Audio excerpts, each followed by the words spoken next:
நீங்க பார்த்து இருக்கிறது உங்க ஜெயா டிவி. நீங்களும் சமைக்கலாம். இன்னைக்கு நான் இருக்கிறது சென்னையில உள்ள ஸ்டார் ஹோட்டலான ஹோட்டல் ரெயின் ட்ரீ. பண்டிகை காலம் அப்படின்னாலே வீட்ல பண்ற ஸ்வீட்ஸ் அண்ட் சேவரிஸே ஸ்பெஷலா இருக்கும். ஒரு ஸ்டார் ஹோட்டல்ல என்ன ஸ்வீட்ஸ் அண்ட் சேவரிஸ் ஃபெஸ்டிவல் சீசன்ல பண்ணுவாங்கன்னு யோசிச்சிருக்கீங்களா? அந்த யோசனையோட தான் நான் இன்னைக்கு நிகழ்ச்சிக்கு வந்திருக்கேன். எனக்காக ஷெஃப் சரவணன் காத்துட்டு இருக்காரு. அவரை மீட் பண்ண போறேன் வாங்க.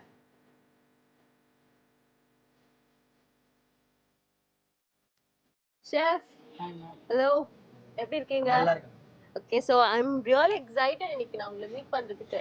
ஏன்னா வந்து நம்ம ஊரில் ஃபெஸ்டிவல் சீசன் ஆரம்பிச்சிருச்சு. நான் இன்ஃபேக்ட் நம்ம வியூவர்ஸ் கிட்ட சொல்லணும் கூட நான் தான் சொல்லியிருந்தேன். வீட்லேயே ஃபெஸ்டிவல்னால் வந்து ஸ்பெஷலாக செய்வாங்க. ஸோ ஸ்டார் ஹோட்டலில் சொல்லவே வேணாம். இன்னைக்கு எங்களுக்கு என்ன டிஷ்ஷஸ் காத்துட்ருக்கு? அதாவது நம்ம ஒவ்வொரு தடையும் ஒவ்வொரு வாரமும் புது புது டிஷ் தான் பார்த்துட்டு இருக்கோம். இப்போ சீசன் ஆரம்பிச்சிருச்சு, அதாவது ஃபெஸ்டிவல் சீசன். ஆமாம். இப்போ இன்னைக்கு நம்ம பார்க்க போறது பார்த்துட்டீங்கன்னா 2 டிஃப்ரெண்டான வெரைட்டிஸான ஃபுட்டு தான் பார்க்க போறோம். ஓகே. ரெண்டுமே வந்து பார்த்துட்டீங்கன்னா ரொம்ப விரும்பி சாப்பிடக்கூடியதான். அசோகா அல்வா, மணவள்ளி கடலை. அதை நம்ம செஞ்சு பார்க்கறதுக்கு முன்னாடி அந்த 2 டிஷ் எப்படி இருக்குன்னு சாப்பிட்டு பார்த்துட்டு சொல்லுங்க.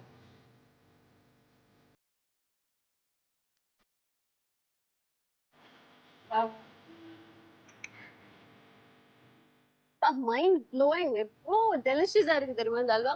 ஆனால் என்னன்னா நம்ம ஹல்வானோட ரொம்ப ஸ்மூத் அந்த கன்சிஸ்டன்சியில் தானே பார்ப்போம். இந்த அல்வா வந்துட்டு கொஞ்சம் குறைன்னே இருக்கு. ஆமா, நான் ஃபர்ஸ்ட் உங்ககிட்ட கேக்குறதுல என்ன வச்சு பண்ணிருக்கீங்க இந்த அல்வா? இதுல வந்து நம்ம மூண்டாலும் கோதுமை மாவும் மிக்ஸ் பண்ணிருக்கோம். ஓகே. ஸோ ரொம்ப ரொம்ப யம்மியா இருந்தது இந்த அல்வா. நம்ம எப்பவுமே இருக்கிறது இந்த அல்வால வந்து அப்படியே நெய் வந்து கொதன்னு இருக்கும். அந்த மாதிரி இல்லாம கொஞ்சம் கூட ட்ரையா ரொம்ப ரிச்சா ஃபுல் ஆஃப் கேஷ்நட்ஸ், ரேசன்ஸ் இந்த மாதிரி இருக்கு. ஃபெஸ்டிவல் ஃபுட் அப்படின்னு ஷெஃப் சொல்லிட்டாங்க. ஸோ வேற என்ன நம்ம எதிர்பார்க்க முடியும்? நிச்சயமா அப்படிதான் இருக்கும். ஸோ அடுத்து இந்த சுண்டலும் நான் டேஸ்ட் பண்ணிட்டுமா? ஓகே, நீங்க ஃபர்ஸ்ட் என்கிட்ட சொன்னீங்க வித்தியாசமா இருக்கும். ஓகே, நான் டேஸ்ட் பண்ண போறேன். இப்பவே எனக்கு இந்த கருவேப்பிலை, தேங்காய் எல்லாமே வந்துட்டு தெரியுது. Let me taste.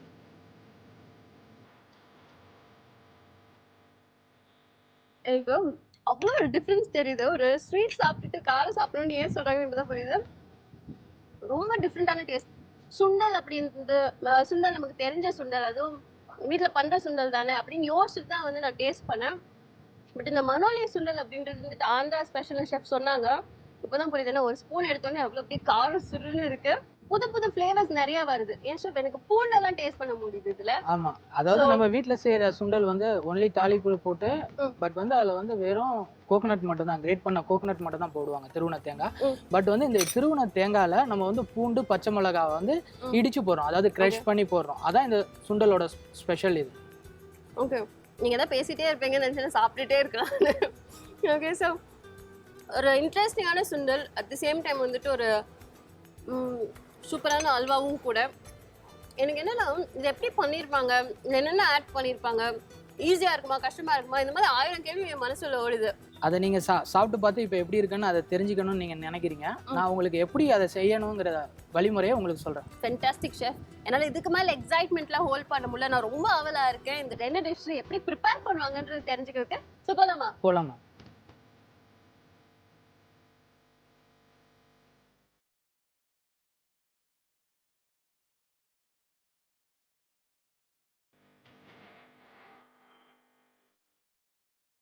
Yes sir, ரொம்ப இன்ட்ரெஸ்டிங்கான 2 வண்டர்ஃபுல் டிஷ்ஷஸ் எனக்கு ரெஸ்டாரண்ட்டு கொடுத்தீங்க. எனக்கு ரொம்ப ரொம்ப பிடிச்சது. ஸ்பெஷலி இந்த அசோகா ஹல்வா கொடுத்தீங்க பார்த்தீங்களா, அவ்வளோ டேஸ்டியாக இருக்குது. இந்த ஃபெஸ்டிவல் சீசனில் இந்த மாதிரி ஒரு டிஷ் தான் நம்ம வீட்டில் இருக்கவங்க எல்லாருக்கும் பண்ணி காமிக்கணும், அவங்களுக்கு ப்ரிப்பேர் பண்ணி கொடுக்கணும் நானே ஆசைப்படுறேன். நீங்கள் டேஸ்ட் பண்ணது எவ்வளோ அருமையாக இருக்குன்ட்டு சொன்னீங்க. அதை நம்ம வியூவர்ஸ்க்கு எப்படி செய்கிறதுன்னு இப்போ சொல்லி காட்ட போகிறேன். அதே மாதிரி அதுக்கு தேவையான இன்க்ரீடியன்ஸ் பொருட்கள் என்னன்னு நம்ம இப்போ பார்க்கலாம். கண்டிப்பாக அசோகா ஹல்வா செய்கிறதுக்கு தேவையான பொருட்கள் பார்க்க போகிறோம் இல்லையா? அசோகா அல்வா செய்ய தேவையான பொருட்கள்: பாசிப்பருப்பு 200 கிராம், கோதுமை மாவு 3 டீஸ்பூன், நெய் 250 கிராம், சர்க்கரை 250 கிராம், முந்திரி பருப்பு 25 கிராம், உலர்ந்த திராட்சை 25 கிராம், ஏலக்காய் 4 நம்பர், கலர் பவுடர் தேவையான அளவு. ரொம்ப ரொம்ப டேஸ்டியான ஸ்வீட் அசோகா ஹல்வா இது செய்கிறதுக்கு முதல்ல தேவையான பொருட்கள் பார்த்தாச்சு.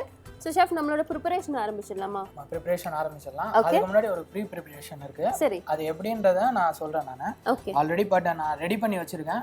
நம்ம நேயர்களுக்காக அதை எப்படி ரெடி பண்றோம்னு நான் சொல்றேன். நான் சரி, நம்ம பாசிப்பருப்புன்னு சொல்லுவோம், சிறுபருப்புன்னு சொல்லிட்டு. ஆமா, சிறுபருப்பு. இதை வந்து நம்ம வந்து பேன்ல போட்டு கொஞ்சம் தீட்டணும். அதை வந்து நான் எப்படின்னு நான் சொல்றேன். வறுக்கணுமா? வறுக்கணும். ஓகே. ஒரு ப்ரௌனிஷ் கலர் ஆற வரைக்கும். சரி, அதாவது ரொம்ப ப்ரௌன் ஆகக்கூடாது. அதோட ஸ்மெல் அரோமேட்டிக் வந்து வெளில வரணும். அரோமான்னு சொல்லுவாங்க, வாசனை. அது வந்து வெளியில வர்ற அளவுக்கு நம்ம வந்து வறுத்தால் போதும். இதை ரொம்ப வறுத்தோம்னா அந்த பிளாக் இல்லாமல் இதை வறுக்கணும். இது லோ ஃப்ளேமில் தான் வச்சு பண்ணணும். அதாவது குறைஞ்ச நெருப்பு வச்சு நம்ம பண்ணாலே போதும். அதிகமாக ஃப்ளேம் வச்சோம்னா உடனே வந்து பிளாக் ஆகிடும். அது சிம்மரில் வச்சு பண்ணணும். சிம்மரில் வச்சு பண்ணலாம். சிறுபருப்போட வாசனை அப்படியே வருது. எந்த அளவுக்கு நம்ம இதில் பருப்பு யூஸ் பண்ணுறோமோ அந்த அளவுக்கு கீ யூஸ் பண்ணணும். சரி, ஓ அப்படியா? ஓகே. இப்போ 200 கிராம் பருப்பு யூஸ் பண்ணுறோம்னா 250 கிராம் நெய் யூஸ் பண்ணணும். Okay okay. இது என்ன பண்ணணும்னா இந்த பருப்பு நல்லா வந்து அந்த கோல்டன் கலர் ரீச் ஆனோன்னா இதை வந்து நம்ம கொஞ்ச நேரம் ஆற வச்சிடணும். ஒரு 5 to 10 மினிட்ஸ். இதில் உள்ள அந்த சூடெல்லாம் கம்மி ஆனதுக்கு அப்புறம் இதை வந்து நம்ம பாயிலிங் பண்ணணும். ஓ சரி சரி சரி. இப்போ ஆக்சுவலாக உங்ககிட்ட அதான் கேட்க வந்தேன். ஏன்னா நான் டேஸ்ட் பண்ணது ஒரு அல்வா ஆச்சு. இப்போ வந்து ஒரு சாலிட் இன்கிரீடியன்ட் யூஸ் பண்ணிட்டு இருக்கோம். இது எப்படி வந்து அல்வா கன்சிஸ்டன்சி கொண்டு வர போறோம்னு யோசிச்சுட்டு இருந்து நீங்களே சொல்லிட்டீங்க. இப்போ அந்த கலர் நான் சொன்ன கலர் ரீச் ஆயிடுச்சு. இதுக்கு மேலே விட்டோம்னா கலர் சேஞ்ச் ஆகிடும். சரி, இப்போ நம்ம இதை இந்த இதில் பாத்திரத்தில் கொட்டிக்கலாம். ஓகே. ரொம்ப அருமையான ஒரு வாசனையும் வந்துருச்சு. அட் த சேம் டைம் வந்துட்டு நம்மளோட பருப்பு வந்து கரியற ஸ்டேஜுக்கு போகலாம். ஆல்மோஸ்ட் ஒரு பியூட்டிஃபுல் ப்ரௌன் வந்தோடனே வந்துட்டு ஸ்டாப் பண்ணிட்டாங்க ஷெஃப் ஸ்டோவை. ஸோ இப்போ வந்து சிறுபருப்பை வறுத்தாச்சு. அடுத்து இது ஆறட்டும். ஆனதுக்கப்புறம் நான் ஆல்ரெடி வந்து இதை வந்து நான் வந்து பேஸ்ட் பண்ணி வச்சிருக்கேன். Okay, super. பாயில் பண்ணி நான் மிக்சியில் வந்து பேஸ்ட் பண்ணி வச்சிருக்கேன். எப்படி பேஸ்ட் பண்ணணும்னா இதில் தண்ணி இருந்துச்சுன்னா நம்ம வீட்டில் ஸ்ட்ரெயினர் இருக்கும்.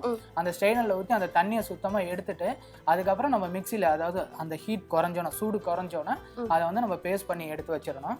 எடுத்து வச்சு அது கொஞ்சம் சூடு ஆறணும். சூடு ஆறுற வரைக்கும் கொஞ்சம் வெயிட் பண்ணணும். அதுக்கப்புறம் நம்ம எப்படி இப்போ செய்ய போகிறோம்னு நான் சொல்கிறேன். இப்போ நமக்கு இதில் எவ்வளோ கீ தேவையோ அந்த அளவுக்கு நம்ம கீ போட்டுக்கலாம். நான் முதல்ல சொன்ன மாதிரியே எவ்வளோ நம்ம டால் யூஸ் பண்ணுறோமோ அந்த அளவுக்கு நம்ம வந்து இதில் கீ யூஸ் பண்ணோம். ஓகே. ஸோ நீங்கள் ஏற்கனவே சொன்னீங்க 200 கிராம் சிறுபருப்புனா 250 கிராம் நெய் நம்ம யூஸ் பண்ணியானோம். யூஸ் பண்ணியானோம். ஏன்னா அல்வா அப்படின்றது வந்து பார்த்தீங்கன்னா அது ஃபினிஷ் ஆகி வரும்போது பாத்திரத்தில் ஒட்டவே ஒட்டாது, அப்படியே வழுக்கிட்டு போகும். அதுதான் அல்வா அப்படின்றது. ஸோ அதுக்கு கண்டிப்பாக வந்துட்டு நெய் தான் வந்து உதவி பண்ணுறது அந்த கன்சிஸ்டன்சிக்கு அது வர்றதுக்கு. இப்போ இந்த அசோகா அல்வா பார்த்துட்டிங்கன்னா தஞ்சாவூர் பக்கத்தில் உள்ள திருவையாறு அப்படின்ற ஊரோட பயங்கர ஃபேமஸ் ஆனது இந்த அல்வா. பட் மோஸ்ட்லி இது வந்து எல்லாரும் சாப்பிட்டுருப்பாங்க, சில பேர் கேள்விப்பட்டிருப்பாங்க. பட் சாப்பிட்டவங்க வந்து இது எப்படி செய்ய தெரியுமா அப்படின்றத ஒரு இதுக்காக இதை செய்யலாம் அப்படிங்கிறதுக்காக நான் உங்களுக்கு வந்து இதை நான் செஞ்சு காட்டுறேன். Super sir. கீ வந்து மெல்ட் ஆகி அந்த ஸ்மெல் வர வரைக்கும் வெயிட் பண்ணணும். ஓகே. இப்போ இதில் வந்து ஃபர்ஸ்ட் நான் வந்து ஏலக்காய் போட்டுக்கிறேன். நான் சாப்பிட்டு பார்க்கும்போது நான் யோசிக்கல இவ்வளோ நெய் யூஸ் பண்ணியிருப்பாங்க அப்படின்னு சொல்லிட்டு. ஆனா நம்ம இந்த அளவுக்கு நெய் யூஸ் பண்றோமே, நம்ம நிறைய பேர் இப்போ வந்துட்டு ஹெல்த் கான்ஷியஸா மாறிட்டே வராங்க. ஸோ அதை பத்தி உங்க கருத்து என்ன? பட் பார்த்துட்டிங்கன்னா இந்த டால் நான் இதில் வந்து மிக்ஸ் பண்ணோன்னா இதில் இருக்க கீ உங்களுக்கு சுத்தமாக தெரியவே தெரியாது. அதுதான் நான் சொல்றேன், சாப்பிடும்போது தெரியல நம்ம இவ்வளோ நெய் யூஸ் பண்ணிருந்தோமே. ஸோ ஏலக்காய் போட்டாச்சு. ஏலக்காய் பொரியிற சத்தம் கேட்குது. அடுத்தது வந்து இதில் கேஷ்நட் சேர்த்துக்கலாம். முந்திரி பருப்பு எப்பவுமே வந்து தேவைக்கேற்ப அப்படின்னு சொல்றதுதான் பெஸ்ட். ஏன்னா நிறைய பேருக்கு முந்திரி பருப்பு ரொம்ப அதிகமா இருக்கிறது பிடிக்கும், சில பேருக்கு வந்து ரொம்ப கம்மியா தான் பிடிக்கும். ஸோ உங்க டேஸ்ட்டுக்கு ஏற்ற மாதிரி நீங்க முந்திரி பருப்பு ஆட் பண்ணிக்கோங்க. ஓகே. உலர்ந்த திராட்சை. உலர்ந்த திராட்சை. திராட்சை வந்து கொஞ்சம் பபிள்ஸ் மாதிரி வரும், அது வரைக்கும் கொஞ்சம் வெயிட் பண்ணணும். அது உப்பி வருமே அப்படி சொல்றீங்களா?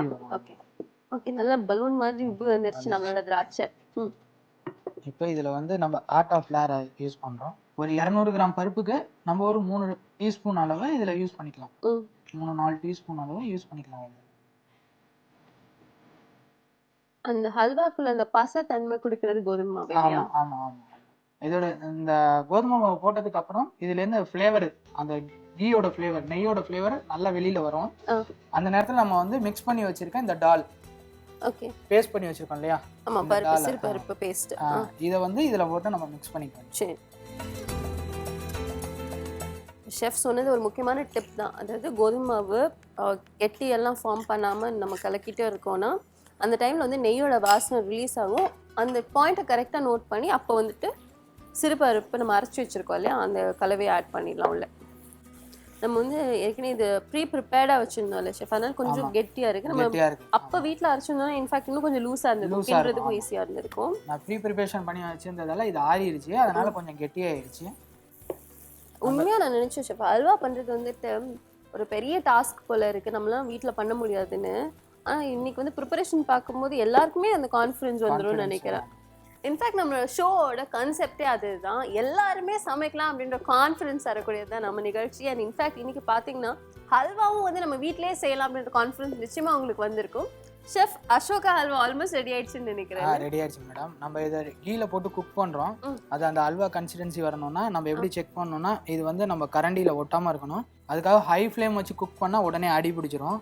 ஸ்லோ ஃப்ளேமில் தான் நம்ம வந்து இதை வந்து குக் பண்ணணும். இப்போ அதோட அந்த சிறுபருப்போட ஃப்ளேவர் வந்து நல்லா நமக்கு கிடைக்கும். இது எப்படி குக் ஆயிடுச்சுன்னா இந்த சிறுபருப்பு நம்ம பாயில் பண்ணி போட்டிருக்கோம் இல்லையா, இதோட வாசனை வந்து நமக்கு நல்லா வெளியில கிடைக்கும். அப்போ வந்து இது குக் ஆயிடுச்சுன்னு அர்த்தம். இப்போ நெக்ஸ்ட் ஸ்டேஜ் என்ன பண்ணோம்னா இதுல கலரும் சுகரும் நம்ம ஆட் பண்ண போறோம். ஓகே, பட் அதுக்குள்ளே நீங்க என்ன பண்ண போறீங்கன்னா ஒரு சின்ன பிரேக் எடுத்து திரும்பி வாங்க. நீங்க பார்த்துட்டு இருக்கிறது உங்க ஜெயா டிவி. நீங்களும் சமைக்கலாம்.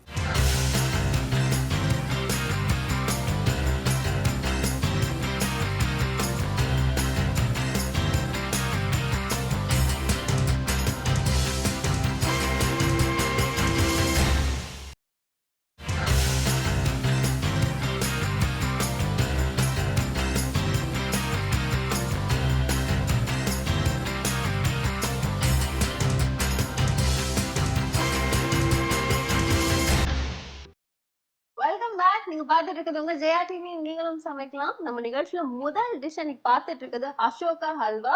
அசோகா ஹல்வால வந்து நீங்க சொல்லிருந்தீங்க அது ரெடி ஆயிடுச்சுன்னா சிறுபருப்போட வாசனை வரணும்னு. எனக்கு ஆல்மோஸ்ட் வந்து அந்த ரிலீஸ் ஆகுறது தெரியுது. நல்ல சிறுபருப்பு வாசனை வருது. ஸோ இந்த ஸ்டேஜ் நம்ம என்ன பண்ணணும் ஷெஃப்? இதுல நம்ம கலர் மிக்ஸ் பண்ண போறோம். ஃபர்மெண்டட் ஃபுட் கலர்ஸ் இப்போ நிறைய மார்க்கெட்ல கிடைக்குது. ஆர்கானிக் ஃபுட் கலர்ஸ் கிடைக்குது. ஸோ ஹல்வா அப்படின்னா அது வந்து கலர்ஃபுல்லாக இருந்தால் நல்லா இருக்கு இல்லையா, அதனால வந்து ஷெஃப் யூஸ் பண்ணிருக்காங்க இன்னைக்கு. இது ரெட் கலர். ஆமா, ரெட் கலர்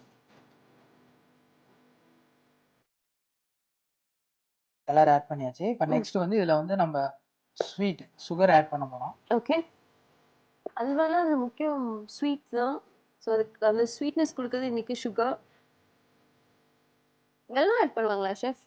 வெல்லம் ஆட் பண்ண மாட்டாங்க. ஓகே, சுகர் தான் ஆட் பண்ணுவாங்க. Okay okay.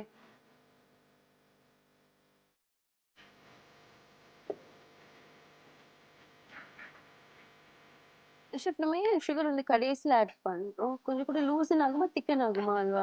இது வந்து எப்படின்னா நம்ம அந்த டால்ல வந்து நம்ம ஆல்ரெடி பாயில் பண்ணி தான் அதை வச்சிருக்கோம். அது பார்த்துட்டீங்கன்னா அந்த டால் என்ன ஆகும்னா அதுல வந்து ஈரத்தன்மை இருக்கும். இதுல வந்து நம்ம சுத்தமா வந்து தண்ணியை மிக்ஸ் பண்ணக்கூடாது இந்த அல்வால.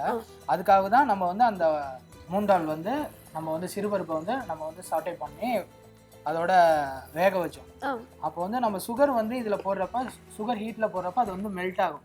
அதை வந்து கரெக்ட் பண்றதுக்காக தான் அதை வந்து நம்ம லாஸ்ட்ல போடுறோம். இப்போ பார்த்துட்டிங்கன்னா அந்த அல்வாவோட கலர் வந்து நமக்கு நல்லா ரீச் ஆயிடுச்சு. ஸோ சூப்பர்ப்பா, செம்மையா இருக்கு ஷெஃப் பார்க்கறதுக்கே. அப்படியே அந்த பாத்திரத்துல வலிக்கிட்டு போகுது அல்வா. இப்போ வந்து ஃபைனலா நான் வந்து இதுல வந்து ஏலக்காய் பவுடர் கொஞ்சம் ஆட் பண்றேன். ஓகே, ஒரு 1/4 டீஸ்பூன் அளவு.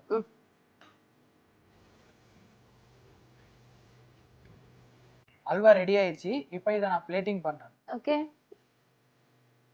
உங்களுக்கு பாத்துட்டீங்கன்னா இதோட அரோமா வாசனை வந்து உங்களுக்கு நல்லா தெரியும். அந்த அல்வாவோட வாசனை. அசோகா அல்வா பிளேட்டிங் பண்ண போறோம். நான் பிளேட்டிங் பண்றேன். நான் முதல்ல சொன்ன மாதிரி அதுல உள்ள கீ எல்லாம் வந்துச்சு. ஆமா, நெய் விட்டு வந்துச்சு. நெய் விட்டு வந்துருச்சு. இப்போ நான் இதை பிளேட்டிங் பண்றேன்.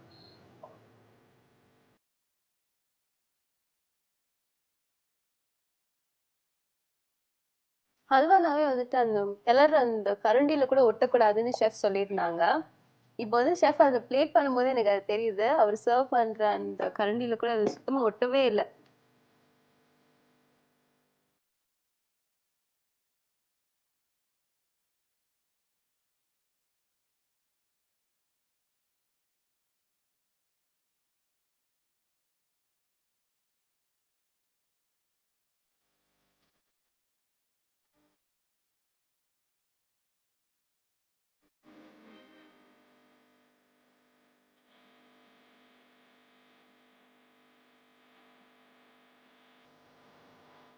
அசோகா அல்வா ரெடி ஆயிருச்சு. இதை சாப்பிட்டு பாருங்க எப்படி இருக்குன்னு சொல்லி. நிச்சயமா செகண்ட் டைம் இன்ஃபேக்ட் இப்போ வந்துட்டு சுட சுட. ஆமா, அதுதான் வந்து செம்ம ஸ்மூத்தா இருக்கு. எனக்கு அப்போ சின்ன பவுல்ல நீங்க கொடுத்தனால வந்துட்டு இவ்வளவு நெய்யெல்லாம் நோட்டீஸ் பண்ணல. ஷெஃப் ரொம்ப நல்லா இருக்கு. இன்ஃபேக்ட் நம்ம ரெஸ்டாரண்ட்ல சாப்பிடும்போது கொஞ்சம் அது சில்னஸ் வந்து அதிகமா இருந்தது. இல்ல இந்த அளவுக்கு சுட சுட நான் சாப்பிடல. பட் என்னன்னா அதே டேஸ்ட். எந்த அளவுக்கு டேஸ்ட் இருந்தோ அதே டேஸ்ட் தான் வந்து திரும்பவும் வந்துட்டு ரெப்ளிகேட் ஆயிருக்குங்க. ஸோ எனக்கு என்ன நம்பிக்கை வருதுன்னா, நான் நீங்க சொன்னது அப்படியே ஃபாலோ பண்ணேன்னா, நிச்சயமா ரொம்ப பியூட்டிஃபுல்லான அசோகா ஹல்வா நான் வீட்ல ப்ரிப்பேர் பண்ணலான்ற கான்ஃபிடன்ஸ் வருது. செஃப் நம்ம இதே மாதிரி பண்ணிட்டே இருந்தோம்னு வச்சுக்கோங்களேன், அடுத்தடுத்த வாரத்துல திருநெல்வேலி அல்வா அது மாதிரி நிறைய அல்வாஸ்ல எக்ஸ்பெரிமெண்ட் பண்ணலாம்னு நினைக்கிறேன். கண்டிப்பா பண்ணலாம். செஃப் இன்னைக்கு நம்ம 2வது என்ன டிஷ் பார்க்க போறோம்? இப்போ ஆல்ரெடி நீங்கள் 2வதா நீங்கள் சாப்பிட்டது தான் ரெஸ்டாரண்ட்டில். இது வந்து மணவள்ளி கடலைன்னு சொல்லிட்டு, இது ஆந்திராவோட ஒரு ஸ்பெஷல் ஸ்நாக்ஸ் இது. ஓகே. நம்ம சாதாரண சுண்டல் செய்வோம் வீட்டில், அதே டைப் தான். பட் ஒரு சில இது இதில் மாறி இருக்கும். இதை அடுத்து நான் செஞ்சு காட்டுறேன். ஸோ மணவள்ளி கடலை வந்து நான் எப்படி டேஸ்ட் பண்ணிட்டேன், இங்கே வந்து இது ப்ரிப்பேர் பண்ணியும் பார்க்க போகிறோம். ஸோ முதல்ல தேவையான பொருட்கள், மணவள்ளி கடலை பண்ணுறதுக்கு தேவையான பொருட்கள் என்னன்னு பார்த்துடலாம். மணவள்ளி கடலை செய்ய தேவையான பொருட்கள்: மூக்கடலை வேக வைத்தது 200 கிராம், எண்ணெய் தேவையான அளவு, கடுகு தேவையான அளவு, உளுந்து தேவையான அளவு, நறுக்கிய வெங்காயம் 2 டீஸ்பூன், துருவிய தேங்காய் 2 டீஸ்பூன், பூண்டு 4 பல்லு, கருவேப்பிலை சிறிதளவு, காய்ந்த மிளகாய் 4, பச்சை மிளகாய் 2, உப்பு தேவையான அளவு. மணவள்ளி கடலைக்கு தேவையான பொருட்கள் என்னன்னு பார்த்தாச்சு. ஷெஃப் நம்ம ப்ரிப்பரேஷன் ஆரம்பிச்சிடலாமா? நீங்க ஏற்கனவே என்கிட்ட சொல்லியிருந்தீங்க இது வந்து ஆந்திரா டிஷ் அப்படின்னு. கொஞ்சம் ஸ்பைசியா இருக்கும். இதுல தேவையான அளவு ஆயில் போட்டுக்கலாம். ஓகே. ஆயில் நல்லா சூடானதுக்கு அப்புறம் கடுகு உளுந்து அப்படி ஆரம்பிக்கணும். இது நம்ம வீட்டில் செய்யற சாதாரண சுண்டல் மாதிரி தான். இந்த கடலையோட ஸ்பெஷலே அதுதான். இதுல வந்து நம்ம தேங்காய், பூண்டு, பச்சை மிளகாய் இது மூணையும் வந்து வீட்டுல உரல்னு சொல்லுவாங்க இல்லையா, அதுல வந்து இடிச்சு வச்சுக்கணும் கொர கொரன்னு. அதை தான் நம்ம இதுல ஆட் பண்ண போறோம். ஆயில் சூடாயிடுச்சு. இப்போ நம்ம இதுல தேவையான அளவு கடுகு போட்டுக்கலாம். ஓகே. இன்ஃபேக்ட் இது இந்த தெலுங்கு கன்வர்ஷன் பத்தி பேசிட்டு இருந்தீங்க, அதை சொல்லுங்களேன். அதாவது இது பார்த்துட்டீங்கன்னா மணவாள் கடலை அப்படின்னு சொல்லுவாங்க. அதுதான் அப்டேட்டடா மணவள்ளி கடலை அப்படின்னு வந்துருச்சு. மணவாடு அப்படி சொல்றாங்க. நம்மளோடதுன்னா சோ ஆல்மோஸ்ட் அதுல இருந்து டிரைவ் பண்ணதான். ஓகே. இப்போ கடுகு பொரிஞ்சிருச்சு. நம்ம உளுந்து போடுறோம். அப்புறம் காஞ்ச மிளகா ஒரு 4 காஞ்ச மிளகா. சோ இதான் நம்மளோட தாளிப்பு. கடுகு, உளுந்து, காஞ்ச மிளகா. அப்புறம் கொஞ்சம் கருவேப்பிலை. ஓகே. பொரியிற கருவேப்பிலை. அப்புறம் ஆனியன் ரொம்ப போடக்கூடாது. ஒரு 4 டீஸ்பூன் யூஸ் பண்ணிக்கலாம். சரி. நறுக்கி வச்ச பெரிய வெங்காயம் 4 டீஸ்பூன் ஆட் பண்ணிக்கோங்க. ஷெஃப் சொல்லிக்கோங்க ஏற்கனவே அது வந்து அளவுக்கு அதிகமாக யூஸ் பண்ணக்கூடாது வெங்காயம் இந்த சுண்டல் பொறுத்த அளவில். இப்போ வந்து இதில் வந்து நம்ம சுண்டல் ஆல்ரெடி நான் பாயில் பண்ணி உப்பு போட்டு பாயில் பண்ணி வச்சுருக்கேன். இதை இதில் ஆட் பண்ணிக்கிறேன் நான். ஓகே. சன்னா, அதாவது சிக் பீஸ், சன்னா இந்த மாதிரி சொல்லுவாங்கல்ல, வெள்ளை சுண்டல், இதுதான் வந்துட்டு இதில் தேவையான அளவு உப்பு நம்ம யூஸ் பண்ணிக்கோம். இது கொஞ்சம் நல்லா அந்த ஆனியன் இதில் உள்ள ஸ்பைசஸ் அந்த தாளிப்பெல்லாம் பிளெண்ட் ஆகிற அளவுக்கு நம்ம வந்து இதை கொஞ்சம் சாட்டே பண்ணிக்கிறோம். இந்த வெள்ளை சுண்டல் வந்து நம்ம உப்பு போட்டு வேக வச்சோமா? ஆமாம், உப்பு போட்டு வேக வச்சது. ஓகே. பாயில் பண்றப்ப நம்ம வந்து ஃபர்ஸ்ட்லயே இதுல உப்பு போடக்கூடாது. ஒரு கொதி, அதாவது நம்ம தண்ணி கொதிச்சோன்னா அந்த சுண்டல் போடுறோம். சுண்டல் போட்டு ஒரு 5 minutes to 10 minutes ஆனதுக்கு அப்புறம் நம்ம உப்பு போட்டோம்னா இதுல நல்லா அந்த உப்பும் இறங்கும். ரெண்டாவது வந்து அது நல்லா பாயில் ஆகி அந்த கடலை வந்து பெருசாகவும் இருக்கும். ஷெஃப் நம்ம இதுக்கு முன்னாடியே ப்ரீ ப்ரிப்பரேஷன்ல வந்து சில பொருட்களை இடிச்சு வச்சிருந்தோம் இல்லையா, அது இன்னும் ஆட் பண்ணலையே ஷெஃப்? ஆமா, அதை ஆட் பண்ணோம்னா நமக்கு இந்த கடலை வந்து முழுமையா முடிஞ்சிடும். அதுக்கப்புறம் கடலை சாப்பிடலாம். ஓகே. ஸோ அதுதான் ஃபைனல் ஸ்டேஜ். அதான். சரி, அந்த ஃபைனல் ஸ்டேஜுக்கு போறதுக்கு முன்னாடி இப்போ என்ன பண்ணலாம்னா, பார்த்துட்டு இருக்க அனைவரும் ஒரு சின்ன பிரேக் எடுத்துட்டு திரும்பி வாங்க. நீங்க பார்த்துட்டு இருக்குது உங்க ஜெயா டிவி, நீங்களும் சமைக்கலாம்.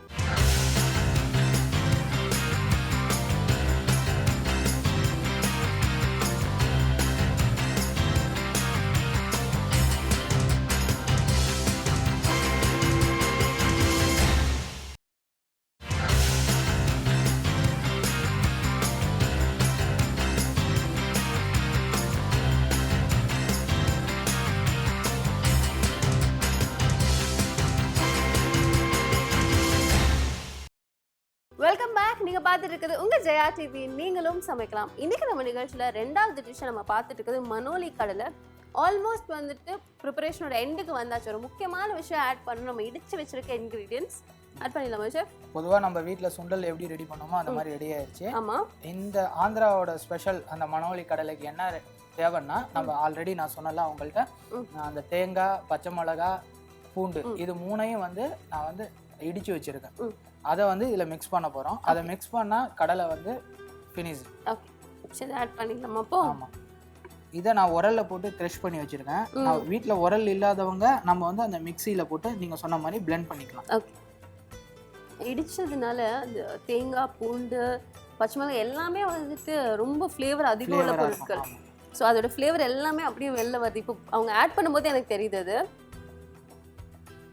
கொஞ்சம் தாராளமாகவே இந்த மிக்சர் நம்ம ஆட் பண்ணிக்கலாம்னு நினைக்கிறேன்ல. ஆமாம், சுண்டல் பண்ணும்போது தேங்காய் துருவி ஆட் பண்ணுவோம் நம்ம நார்மலாக வீட்டில் பண்ணும்போது. ஃபார் சேஞ்ச் அது கூட சேர்ந்து பச்சை மிளகாய் அண்ட் பூண்டு வந்து ஒரு அடிஷ்னல் ஃப்ளேவர் தரப்போகுது. சில பேருக்கு பார்த்துட்டிங்கன்னா இது வாயுன்னு சொல்லுவாங்க, டைஜஸ்ட் ஆகாது கொண்டக்கடலை. அதுக்கு தான் இந்த பூண்டு பேலன்ஸ் பண்ணும். அந்த பூண்டோட ஃப்ளேவர் வெளில வரும். இப்போ வந்து நமக்கு இது ரெடி ஆயிடுச்சுன்னு அர்த்தம். ரொம்ப நேரம் இதை சாட்டே பண்ணோம்னா இந்த தேங்காய் வந்து ப்ரௌன் கலராக மாறிடும். ஓகே அப்போ வந்து அதோட டேஸ்ட் வந்து டிஃப்ரென்ஸ் ஆகிடும். இப்போ நமக்கு மணவள்ளி கடலை ரெடி ஆயிடுச்சு. ஓகே இதை நான் பிளேட்டில் ட்ரான்ஸ்ஃபர் பண்ணுறேன். ஓகே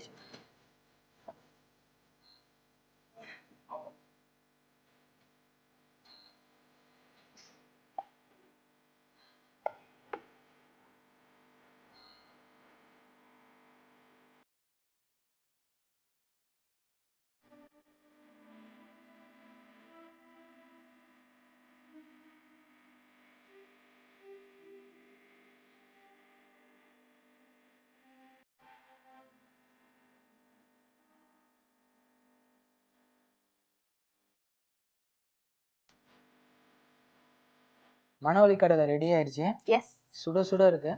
இது எப்படி இருக்குன்னு சாப்பிட்டு பார்த்து சொல்லுங்க. கண்டிப்பா ஷெஃப். தேங்க்யூ.